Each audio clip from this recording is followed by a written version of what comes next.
Hey, Bill, now that you've had Jedrick back in Berea for whatever, a month or so, how much was he hurt by not having the in-season, off-season program or the in-person off-season program? Well, I think rookies across the league are behind the curve. And I think what our goal has been to bring him up to speed as fast as we can. We've really inundated him with techniques, walkthroughs. We've gone through several measures in the classroom, showing him different players doing the techniques that we're asking of him. And so I think that the progress has been positive. You just don't know until you go up against live competition. But having the looks that we're getting in practice, from 54 and 95 certainly helps that. So he's obviously lost a share and he's won a share of his reps. But that experience of getting out against quality and premier pass rushers is invaluable. And so every day it's a learning experience for him, and we're trying to bring him up to speed as fast as we can. Would you say he's struggling more than you thought he might? I wouldn't say that. I think I've gauged, that it's his rate of improvement. You love to have it much higher, like a veteran level, but let's be realistic. I mean, that's just not going to happen in this day and age because of the tardiness of techniques, of not having the off season and things of that nature. So I do think that the players learn more once they get into the games. They're really more in tune to what's going to occur, what they can expect. And that rate of improvement, is key. And so week in and week out, as we move through the schedule and during the season, I just want to see constant improvement. I want to see his technique get better. And I want to see him graduate to a level where he can handle just about anything. Now, he's not going to be proficient at everything, but I want him to have good exposure and good understanding of the things that are going to be facing him. Thanks. Mary Kay Cabot, we'll go to you. Hey, Coach, just wondering if, when I look out there, I see, kind of what you're doing in terms of putting Miles primarily over Jack Conklin right now. Is this part of the strategy to let Jed kind of work up to Miles a little bit and not overwhelm him right away with too much Miles? Not necessarily. We've had Miles over Jedrick's position several times, not only in the one-on-ones, but also in the team. But I think, and I can't speak for the defense, but what I feel and what I sense is that they're just trying to get Miles up and going. He's a little bit on a pitch count, so I'm sure they're monitoring his reps and making sure that, he's not overdoing it as he's just making his way back in. Watching Miles yesterday, he was really impressive, finishing plays, and we highlighted that today as a team to watch him finish. He had great championship effort on the plays that were shown to the team. So I was really impressed, as I've always been impressed by Miles. But in terms of his one-on-ones getting matched up on Jedrick, we're trying to give Jedrick as many different looks as possible, whether it's a speed rusher, power rusher, combination type player. We're just trying to get as many different people on him to give him that exposure of the speed, quickness, and power that he's going to face. Okay, thank you. Thank you, Mary Kay. Our next question is Nate Ulrich. Hey, Coach. Miles spoke about Jedrick a little while ago with us and said, he just doesn't want to see him hanging his head if he gets beat by him or Olivier Vernon, guys who have been in the league and know how to really rush effectively. And I was just wondering, has Jedrick's attitude and mentality been what you need it to be, or has he been getting a little bit too discouraged at times and you have to kind of pick him up and get his mind back on track? Yeah, great question. I think for all the rookies in our league, and especially on our team, they need to learn the cycle of the snap. And they need to get the mindset prior to the play in the pre-snap. And then, of course, when the snap is over, good, bad, or indifferent, they need to process that quickly and find out or learn what they did good, what they did bad, what they could do better, and then move on to the next play. And so that ability to change the mindset from the next play and going to the next play, I think is critically important for a young player. Sometimes they have the tendency to dwell because they want to do so well.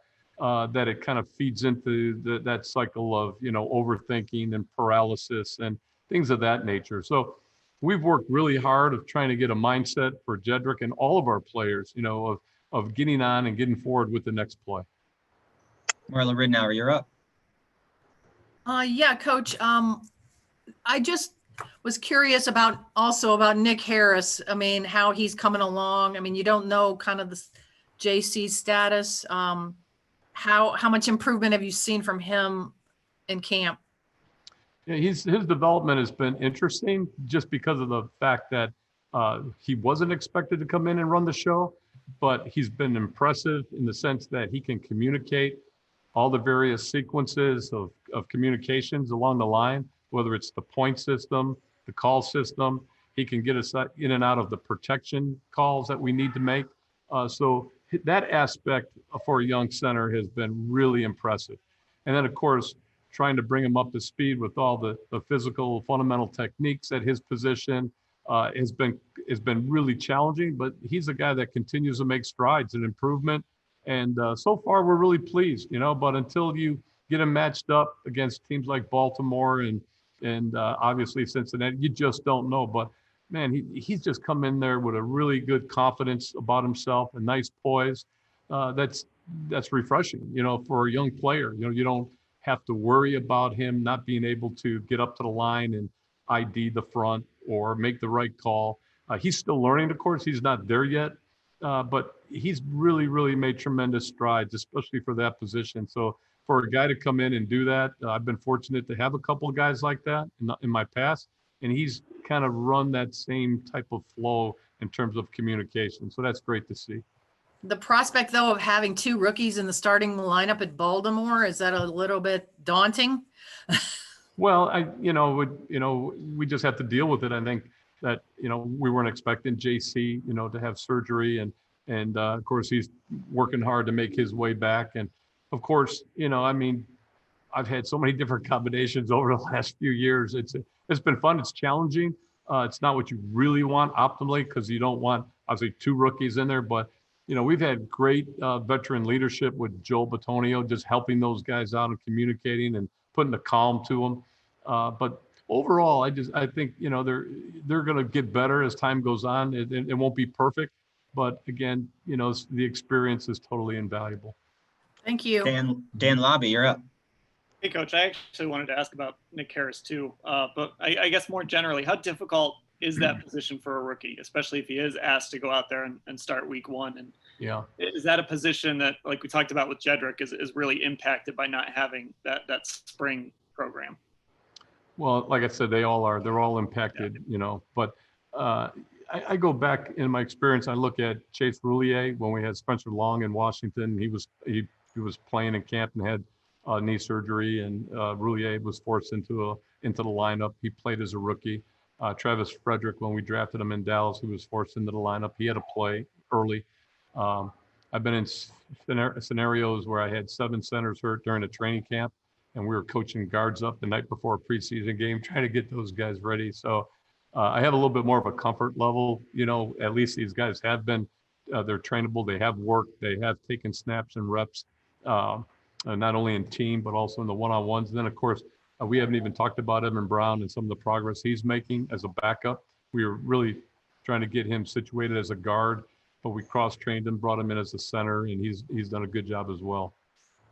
Thanks. Tony Grossi, you're up.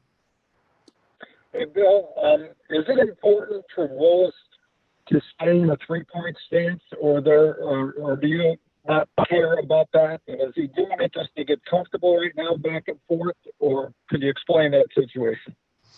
Yeah, so, for the open side tackle, generally speaking, it's kind of a general theme across our league is the open side tackle has the ability and the freedom to play in a 2-point. And we've staggered Jedrick in a 2-point and a 3-point.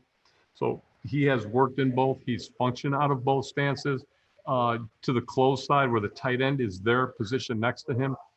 Most of our tackles are down in 3 points.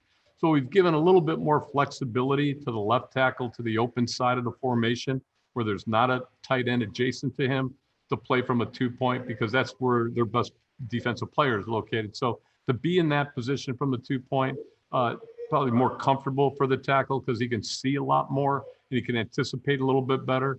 And it does help them when they do pass set. The downside, go ahead. I'm sorry, I didn't mean to interrupt, but is he as effective a run blocker from a 2-point? Pretty much, yeah, absolutely. They're still working on getting some of his technique squared away, but yes, he has.